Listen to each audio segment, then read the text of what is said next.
What's up, nerd here? And I've been getting into Pokemon Legends Z-A and I've been having a blast. Regardless of what anybody's saying online, I'm having a great time. So I'm here with just a couple of tips for you that I thought really helped out or have been helping on my Pokemon journey. So I just want to share them with you. How many do I got? Looks like I got about 15 tips, so strap in and hopefully they help you out. And let's get going.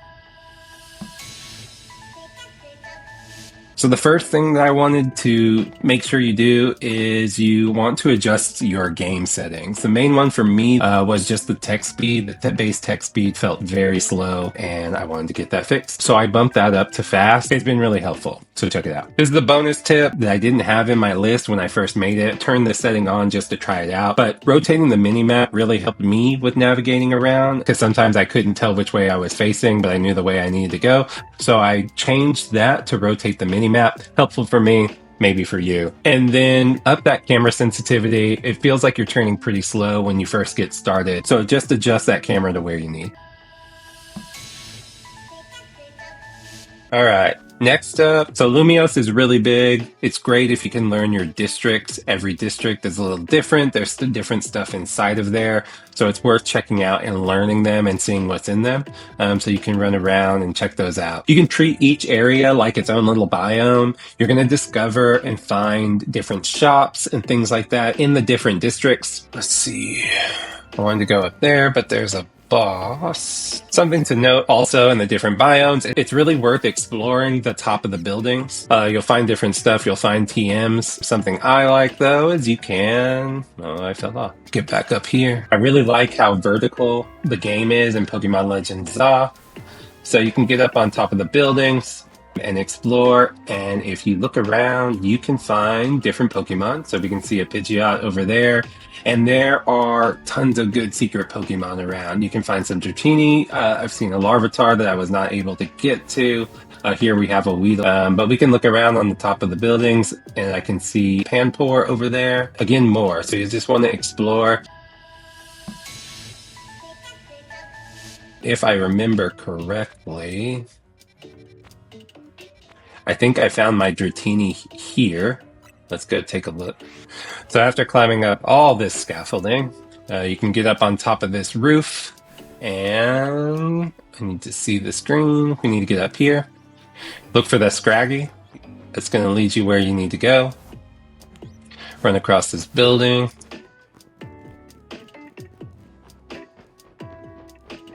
And come across this bridge and you will see the Dratini over here. So there you are. You can see it. That's why it's worth exploring the top of these buildings. So just come on over. You can also refresh it. Just run back across the bridge. This is how I got my alpha version. Run across the bridge. The Pokemon will reset and you can run back over here and see if it's there. You can find the Dragonair up here also. If you need to. So let's go and refresh. Let's see if we can make an alpha pop up just so you can see. There you go. So just like that, keep running and refreshing and you will be able to refresh this Dratini and then just run over and catch it. It took me a while to catch it. I was catching it when I was way too low level. I did not have any Ultra Balls, but I was determined to have a Dratini as early as I could. Tip number 4, do it immediately as you're starting to play the game. You just want to unlock all your fast travel. You want to unlock as many fast travel locations as you can. Cafes and certain shops are going to be... Cafes...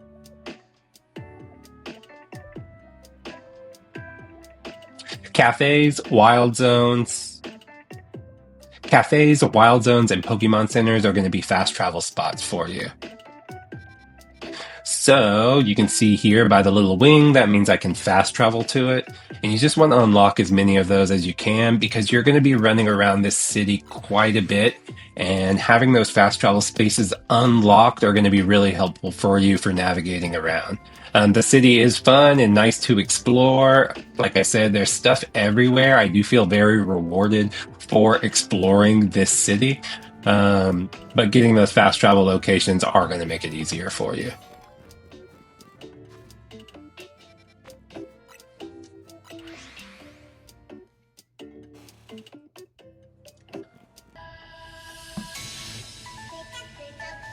While I'm doing that, another bonus tip, if you need to increase your happiness on a Pokemon because it needs to evolve, such as my Lucario, good things you can do is you can come over here and get some drinks with your Pokemon.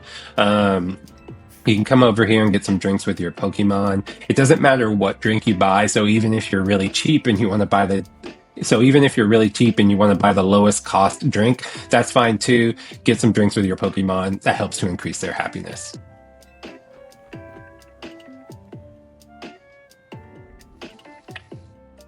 All right, so going with those fast travel things. So going with the fast travel tip.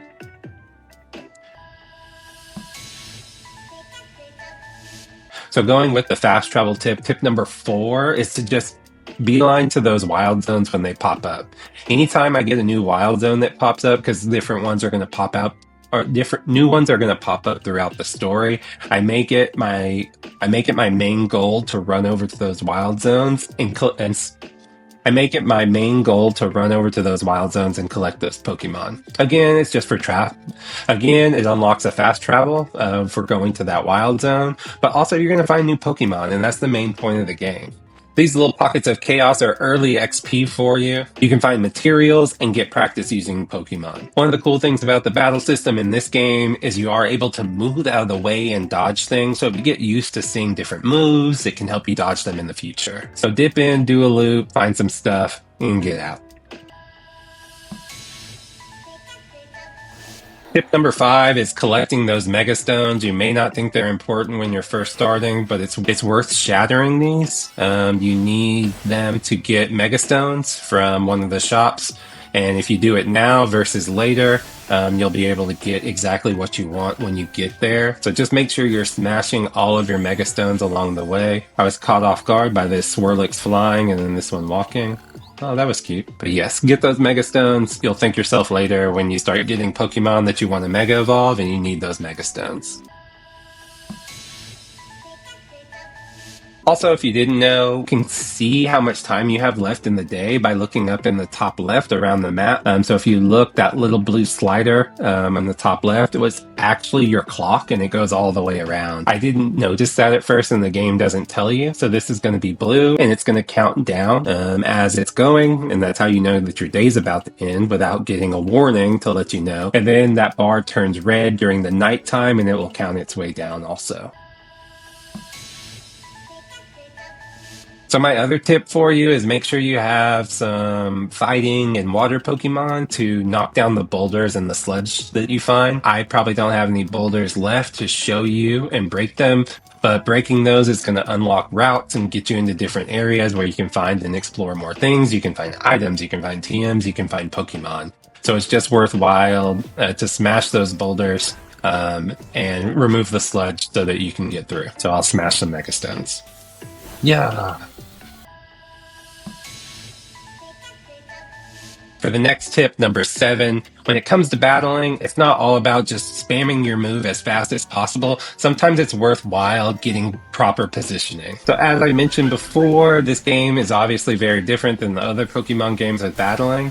And sometimes just running around can help you get into a better position. And that's going to allow you to dodge the moves of the Pokemon. Oh, it shifted at night. So we can see here I'm running around. It's helping me to dodge some of the moves. I wasn't intending on getting double teamed by the Pancham and the Skiddo. But just running around helps you to dodge the moves. And then it gets you into a more prime position to attack without getting hit. So I was able to dodge the Skiddo's attack right there. Another kind of tip that I think about is you can swap Pokemon to dodge or just recall your Pokemon to dodge. And then we can just go ahead and finish him off. Oh, he didn't die. I should catch him. Let's see what happens. Alright, since he was strong and didn't die, we caught him. So for tip number 8, I just want you to learn your Pokeballs. You have a lot of different kinds of Pokeballs to use, and they're good at different things. So if we go into our satchel and check out our Pokeballs, some of the ones that you might not think about using often, a net ball is going to be better at catching water and bug Pokemon. Nest Pokeballs are going to be helpful for catching Pokemon that are lower level than you. A dive ball is going to help for those Pokemon that are in the water. Dust ball is going to help for Pokemon at night. A timer ball is going to be good for those battles that have lasted for a while. So as they've used more moves, the Pokeball becomes more effective. Quick balls are going to be good for sneak attacks. So when you're sneaking up on a Pokemon from behind, you're going to use a quick ball for your best chances of catching. The repeat ball is good for Pokeballs when you're catching something you've already caught before. And a luxury ball will make the friendliness of the Pokemon grow faster. So just keep those in mind when you're deciding what Pokeballs to use. Of course, it's always easy to just think of throwing an Ultra Ball or a Great Ball, but the other balls are good too, and they have their uses. Tip number 9, just be aware when you're running around the city, you can find Pokemon as well. They're not just tied to the wild zones. So while you're running around, check on light poles, check on statues, check alleyways, and you can find Pokemon to catch. And usually, as long as a Pokemon is not with a trainer, you should be able to catch it. Or this Pokemon's not with a trainer, let's sneak up on it. Level 9 Scatterbug. So just keep your eyes open for those Pokemon that are in the city. Something to pay attention to when it comes to selecting moves for your Pokemon. So pay attention to the cooldown time or the move timer that are on the different moves. It's very easy to want to just select the strongest moves that you have, but if you pay attention to the cooldown timer, that could be a better setup. It'll allow you to chain moves, and so that you also won't be able to not attack because all your moves are on cooldown. So you can see I have a cooldown of 3, 9, 8, and 12 to give me some balance in my moves, and I won't have all my moves on a cooldown at the same time. Tip 11, respect the night. And what I mean by that is in the battle zones, just be prepared to fight some trainers. They will sneak up on you. They will be various levels. Some will be higher ranked than you. Some can be lower ranked than you. So you just want to be on the lookout for them. They are everywhere. So just be careful. Sneak. Try to peek around the corners and use your camera. Just be ready for those trainers because they are going to try to get you. And this could just be me, but tip number 12 is going to be to do those side quests on site. I'm the kind of gamer that does all the side quests anyway, but in Pokemon Z-A, not to give too much of a spoiler, some of those beginning side missions are going to get you some really cool Pokemon for your party. So do them right away. They pop up every couple story beats, so just be on the lookout. You'll see them on your map with the exclamation points. Just get over there and do them as quickly as you can. Tip number 14, take advantage of those bonus cards that you're finding in the battle zone. Those bonus cards are going to give you some extra experience towards your battle rank. As your battle rank goes up, you need a lot of experience to up that. So while it was only a couple of thousand when you're first doing it, it quickly goes up into the 20s and the 30,000s and more. So getting those bonus cards are really going to help you out. So we can see right here that at the moment, I need 38,000 points to level up. And that bonus card that I can see up there is going to, just for using a fire move, is going to give me an extra 2,000. So just be on the lookout for those bonus cards. Pick them up whenever you can. They're going to be incredibly helpful. So as you can see, getting those bonus cards, I did 2 right there, and I was able to get about 13,000 points. Tip number 15 is getting up here and exploring. Jump off everything.